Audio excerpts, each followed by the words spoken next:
कमाने वाली बहू की कहानी। माँ तो हमारे साथ मुंबई चल, बाबा थे तब बात अलग थी। अब तो इधर गांव में अकेले कैसे रहेगी, बेटा पवन बोला। मैं सोच में पड़ गई। दिल का दौरा आने से पति अचानक मृत्यु हो गई थी। मैंने बहुत कोशिश की खुद को समझाने की। 13वीं के बाद सब मेहमान चले गए। बेटा पवन और बहू मिताली दोनों इंजीनियर थे। बेटा और बहू के साथ रहने जाना मत, ऐसी मेरी एक सहेली ने कहा था, क्योंकि कमाने वाली बहू को बूढ़ी सास जरा भी पसंद नहीं होती। तेरे वहाँ जाने से उनकी स्वतंत्रता में बाधा आएगी और वो तुझे ताना मार मार के तेरा जीना हराम कर देंगे। जाने दो भाई, जब जिंदा थे तब उन्होंने अपनी सारी प्रॉपर्टी अपने बेटे के नाम पर कर दी थी। ऐसी परिस्थिति में बेटा और बहू ये मकान बेच सकते हैं और घर के सब पैसे लेकर तुझे एक एक पैसों के लिए तरसाएंगे। बेटे और बहू के साथ जाने के अलावा मेरे पास दूसरा कोई विकल्प नहीं था। 65 साल की उम्र में मेरे घुटनों के दर्द की वजह से मुझे हमारा राशन दुकान चलाना भी आसान नहीं लग रहा था। 13वीं का पूरा खर्च बेटे ने उठाया, पर छोटे मोटे खर्च के लिए बेटे के सामने हाथ फैलाना मुझे पसंद नहीं था और हमने बचाए हुए थोड़े पैसे मुझसे खर्च हो गए थे। अब परिस्थिति ऐसी थी कि मेरे पास 50 रुपये भी नहीं थे और ये बातें सोचने में मैं पवन को कोई उत्तर नहीं दे सकी। इतने में मिताली बोली, माँ मुझे बताओ कि कौन सी साड़ी रखनी है, मैं आपकी बैग पैक कर रही हूँ। जब मिताली ने ऐसा कहा तब मैं उसे कुछ कह नहीं पाई, चुप रहकर उनके साथ मुंबई आई। पवन और मिताली ये दोनों मेरा बहुत ख्याल रखते थे। हम जब साथ बैठकर खाना खाते थे, उनकी याद नहीं आनी चाहिए, इसीलिए दोनों मुझसे बहुत खुश रखने का प्रयत्न करते थे। मेरा 7 साल का पोता रेहान तो दादी दादी कहते हुए मेरे पीछे पीछे भागता था।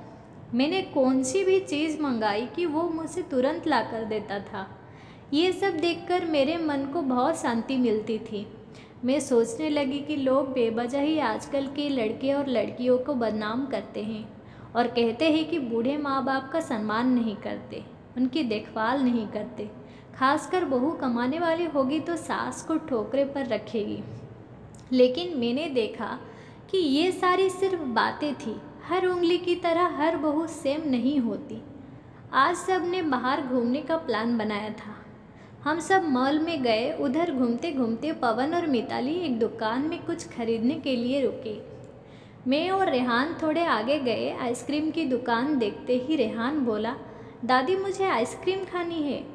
मेरे ऊपर जैसे बिजली ही गिरी, क्योंकि मेरे पास तो पैसे ही नहीं थे। दिन में कभी मुझे पैसे की ज़रूरत नहीं पड़ी, अभी क्यों करे। मेरा उदास चेहरा देखकर रेहान वापस बोला, ले दो ना प्लीज़, माफ़ कर बेटा, मेरी पर्स में घर भूल गई। मेरे ऐसे बोलते ही रेहान मेरी तरफ एक अलग नज़रों से देखने लगा। उसको लगा कि आइसक्रीम लेना ही नहीं है, इसीलिए दादी बहाना बना रही है।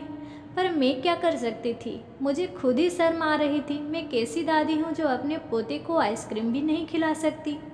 हमने बाहर ही खाना खाया। मिताली ने मेरे पसंद की काजू मसाले की सब्ज़ी ऑर्डर की थी, पर मुझे वो पसंद नहीं आया। घर आने के बाद सबने थोड़ी देर टीवी देखी। पवन सोने गया। रेहान को क्या चाहिए और क्या नहीं वो देखने के लिए मिताली उसके रूम में गई। मैं भी मेरे रूम से सोने जा रही थी, तभी मुझे रेहान की आवाज़ सुनाई दी, मम्मी दादी बहुत कंजूस है। तू ऐसा क्यों बोल रहा है। हाँ मम्मी, हम जब मॉल में घूम रहे थे तब मैंने दादी को आइसक्रीम मांगी तो वो कहने लगी कि मेरी पर्स घर पर भूल गई हूँ। ये अच्छा है क्या मम्मी, कंजूस दादी। रेहान क्या है, दादी के बारे में ऐसे बोलने से पहले तुमने सोचा नहीं क्या, तेरी दादी इस वक्त कितनी दुखी है, तू समझ नहीं सकता दादी को कितना दुख है। बेटा, दादी और दादाजी गांव में साथ रहते थे, तभी अचानक दादाजी हम सबको हमेशा के लिए छोड़कर चले गए। जिस व्यक्ति के साथ हम 24 घंटे साथ रहते हैं, साथ उठना बैठना खाना पीना हम साथ करते हैं, हम सब अपना सुख दुख बांट लेते हैं, वही व्यक्ति जब अचानक हमको छोड़कर चला जाता है तो कितना दुख होता है, तू अभी नहीं समझ सकता। सोच, अचानक तेरे मम्मी पापा तेरे से बहुत दूर गए, इतनी दूर की वो कभी वापस नहीं आए तब तुझे बुरा नहीं लगेगा क्या? नहीं मम्मी, मैं तुम दोनों के बिना नहीं रह सकता, रेहान बोला। बेटा फिर सोच कि दादाजी के बिना तेरी दादी कैसे रहते होंगे। ऐसी परिस्थिति में वो अपना पर्स घर भूल गई होगी। तूने उनको कंजूस कहा, उनका प्यार तुझे नहीं दिखा क्या? जब भी तुझे स्कूल से आने में 5 या 10 मिनट लेट हो जाता है तब वो बालकनी में खड़ी रहकर तेरी राह देखती है। उनके घुटने दर्द करते हैं तभी भी।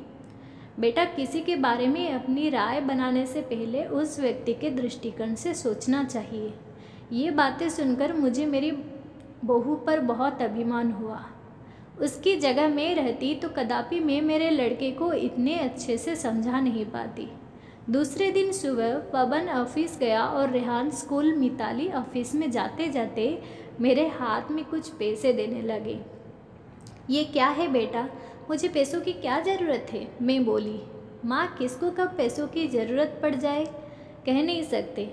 आप मंदिर जाते हो, कभी दान पेटी में डालो, कभी रेहान कोई चीज़ के लिए जिद ही करे तो आप उसे वो चीज़ ले देना। पर बेटा, माँ, जब यही पैसे पवन ने आपको दिए होते तो आपने मना किया होता क्या? नहीं ना, आपकी बहू भी कमाती है तो आप अपनी बहू से पैसे क्यों नहीं ले सकती? मिताली का कहना सुन के मेरी आंखों से आंसू आने लगे। जो मेरी बेटा नहीं समझ सका वो मेरी बहू ने समझा। मेरी बहू जैसी बहू सबको मिले। मैंने भगवान से प्रार्थना की ऐसी बहू मुझे हर जन्म में मिले। लोग बिना कारण कुछ कमाती बहुओं का दुर्व्यवहार देखकर सब कमाती हुए बहुओं को दोष देते हैं। कुछ बहुएं मिताली जैसी समझदार, सुलझी और बड़ों का आदर करने वाली भी होती हैं। आगे ऐसे ही कहानी सुनने के लिए मेरे चैनल को सब्सक्राइब